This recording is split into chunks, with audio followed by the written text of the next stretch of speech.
आज का हमारा टॉपिक है movements along a demand curve और शिफ्ट इन डिमांड कर्व। ये जो बड़ा सा क्वेश्चन मार्क आप देख रहे हैं इसको अभी हम उठाने जा रहे हैं, ये समझ के कि मूवमेंट अलोंग ए डिमांड कर्व क्या होता है, शिफ्ट इन डिमांड कर्व क्या होता है। सबसे पहले हम बात करेंगे मूवमेंट अलोंग ए डिमांड कर्व। इसका मतलब क्या होता है कि जो डिमांड है उस पर सिर्फ उसकी प्राइसेस, जो कमोडिटी है जिसकी हम डिमांड कर रहे हैं, सिर्फ उस कमोडिटी की प्राइस का अफेक्ट पड़ता है। बाकी जितने भी फैक्टर्स हैं वो सारे कांस्टेंट रहते हैं। यहाँ पर मैंने डिमांड फंक्शन लिया है जिसके बारे में मैं आपको बहुत डिटेल में बता चुकी हूँ। तो यहाँ पर ये जितने भी फैक्टर हैं ये सारे क्या रहेंगे, कांस्टेंट रहेंगे, इनमें कोई भी चेंज नहीं आएगा। सिर्फ चेंज किस में आएगा, प्राइस में, और प्राइस में चेंज आने पर किस में चेंज होगा, डिमांड में चेंज होगा। तो जो मूवमेंट अलोंग ए डिमांड कर्व है वो हमें ये बताता है कि किसी भी कमोडिटी की प्राइस में चेंज होने पर जो कंज्यूमर है उसकी एक ही डिमांड कर्व पर क्या मूवमेंट होती है, वो मूवमेंट आगे की तरफ होती है या वो मूवमेंट पीछे की तरफ होती है। तो आइए अब हम आगे देखते हैं।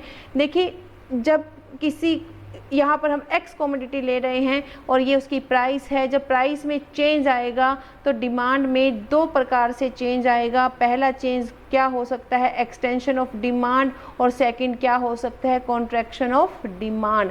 एक्सटेंशन से जैसे हमें पता चल गया कि डिमांड का फैलना, और कॉन्ट्रैक्शन का मतलब होता है कि डिमांड का श्रिंक हो जाना, सिकुड़ जाना।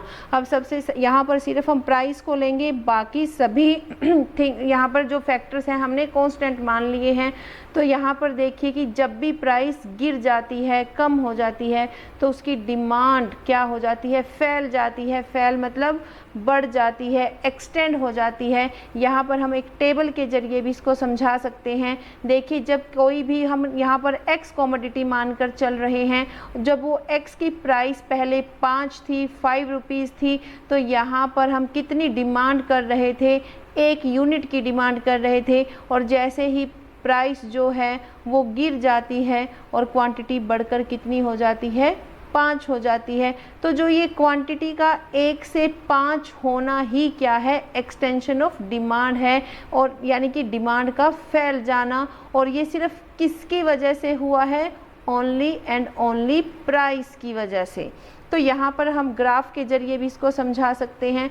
देखिए, यहाँ पर जब प्राइस क्या थी, 5 थी, तो 5 पर हम कितनी क्वांटिटी डिमांड कर रहे थे, 1 यूनिट की। और जैसे ही प्राइस गिर जाती है, गिरकर 1 हो जाती है, तो हमारी जो डिमांड है वो एक्सटेंड हो जाती है। अब हम उसी एक्स कमोडिटी की एक की बजाय कितनी यूनिट्स परचेज कर रहे हैं, 5 यूनिट परचेज कर रहे हैं। तो अगर ये पॉइंट है और ये पॉइंट है, इन दोनों पॉइंट्स को हम मिला दें तो हमारे पास डिमांड कर्व आ जाएगा। और जो कंज्यूमर है वो एक ही डिमांड कर्व पर कहाँ से कहाँ उसने मूवमेंट की है, ए पॉइंट से बी पॉइंट पर वो मूवमेंट कर चुका है। इसी को हम एक्सटेंशन ऑफ डिमांड कहते हैं। यानी कि जो ए और बी के बीच में जो ये डिस्टेंस नज़र आ रहा है, ये सारा क्या है, एक्सटेंशन ऑफ डिमांड है।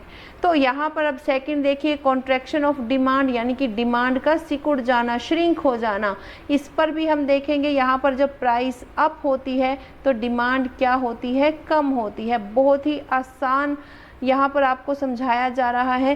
प्राइस क्या थी, 1 थी, और 1 पर कमोडिटी हमेशा ज़्यादा मांगी जाएगी। हम कितनी क्वांटिटी यहाँ पर डिमांड कर रहे हैं, 5। और जैसे ही प्राइस बढ़ जाती है, हमारी जो डिमांड होती है वो भी क्या हो जाती है, कम हो जाती है। और यहाँ पर आप ग्राफ के जरिए भी देख सकते हो। यहाँ पर देखिए कि पहले जो प्राइस थी, 1 पर हम कितनी क्वांटिटी मांग कर रहे थे, 5 की मांग कर रहे थे। और जैसे ही प्राइस बढ़कर 5 हो जाती है, हमारी जो डिमांड है वो पीछे की तरफ आ जाती है, श्रिंक हो जाती है। और जो हमारी मूवमेंट है वो कहाँ से, बी पॉइंट से ए पॉइंट की तरफ चली जाती है। यानी कि जो हमारी डिमांड है अब वो कम हो चुकी है। किसकी वजह से कम हुई, वो सिर्फ प्राइस की वजह से, क्योंकि यहाँ पर हमने इस डिमांड फंक्शन में से सिर्फ किसको लिया है, प्राइस को लिया है, कि सिर्फ यहाँ पर प्राइस ही चेंज होगी और उस चेंज की वजह से डिमांड चेंज होगी।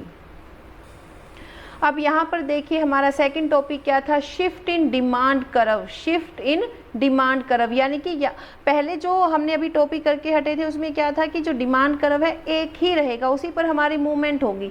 लेकिन यहाँ पर क्या है, शिफ्ट इन डिमांड कर्व, कि डिमांड कर्व ही शिफ्ट हो जाएगा। कैसे, देखिए यहाँ पर फिर हम वही क्या लेंगे, डिमांड फंक्शन लेंगे। अब हमने यहाँ पर एक बात बहुत ही ध्यान से समझनी है, वो क्या है कि यहाँ पर सिर्फ प्राइस कांस्टेंट रहेगी, बाकी सारे फैक्टर्स क्या होंगे, चेंज होंगे।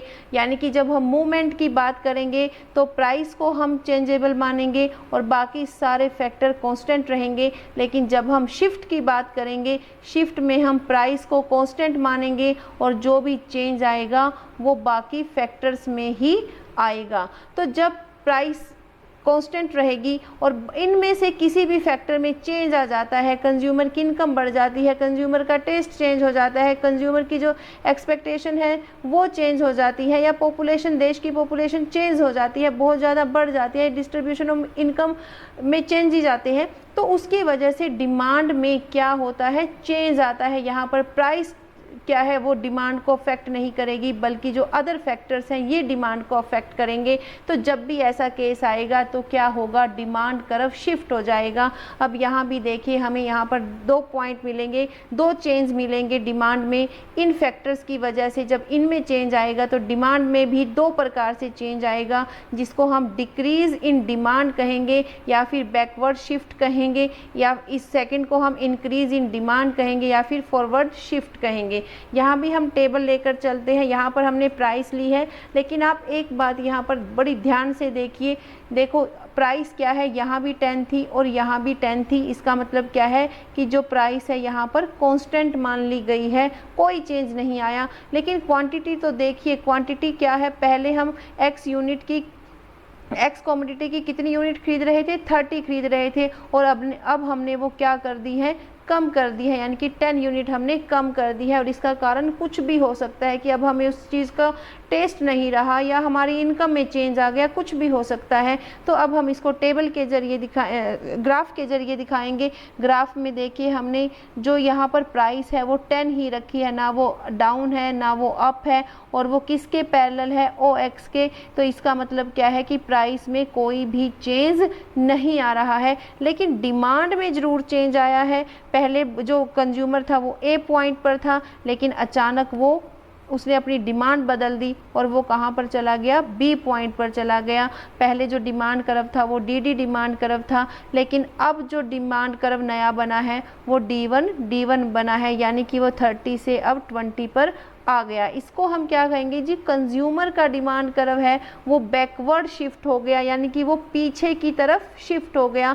अब यहाँ पर देखिए कि प्राइस तो कांस्टेंट है, लेकिन जो क्वांटिटी है वो चेंज आई है, और इसका कारण कुछ भी हो सकता है कि मान के चलो कंज्यूमर की इनकम कम हो गई, और इनकम कम होने की वजह से अब उसकी जो एक्स की जो डिमांड थी वो भी क्या हो गई, कम हो गई। अब ठीक यहाँ पर भी हम आगे ये समझेंगे, इंक्रीज इन डिमांड और फॉरवर्ड शिफ्ट, यानी कि जब ये वाले फैक्टर्स में चेंज आता है और इनकी वजह से डिमांड में इंक्रीमेंट होता है, डिमांड बढ़ती है, तो जो कंज्यूमर का डिमांड कर्व है वो आगे की तरफ शिफ्ट होगा। कैसे, प्राइस हम फिर कांस्टेंट मानकर चलेंगे, 10 थी, आगे भी 10 रहेगी, लेकिन क्वांटिटी में चेंज आया, वो 20 से 30 हो गई। तो वही ये इन्हीं फैक्टर की वजह से हो सकता है कि हमारा जो एक्स है उसको लेकर टेस्ट चेंज हो चुका है, अब वो हमें और भी ज़्यादा अच्छी लगती है, हम उसकी और ज़्यादा डिमांड करेंगे। तो यहाँ पर देखिए हमने वैसे ही सेम सारा कुछ है, 10 क्या है, प्राइसेस है, यहाँ पर ये प्राइस हमने OX के पैरेलल मान ली है कि कोई भी चेंज नहीं आएगा। लेकिन अब जो कंज्यूमर है पहले वो किस पॉइंट पर था, A पॉइंट पर, जहाँ पर वो X यूनिट की 20 X कमोडिटी की 20 यूनिट्स परचेज कर रहा था, लेकिन अचानक कंज्यूमर ने देखा कुछ ऐसा हुआ, प्राइसेस भी चेंज नहीं हुई, लेकिन कुछ ऐसा हुआ कि जो कंज्यूमर था वो उस एक्स कमोडिटी की और यूनिट्स परचेज करने लग गया और उसका जो डिमांड कर्व था वो ए से बी पर शिफ्ट हो गया, और जो उसका पहले वाला डिमांड कर्व D1 था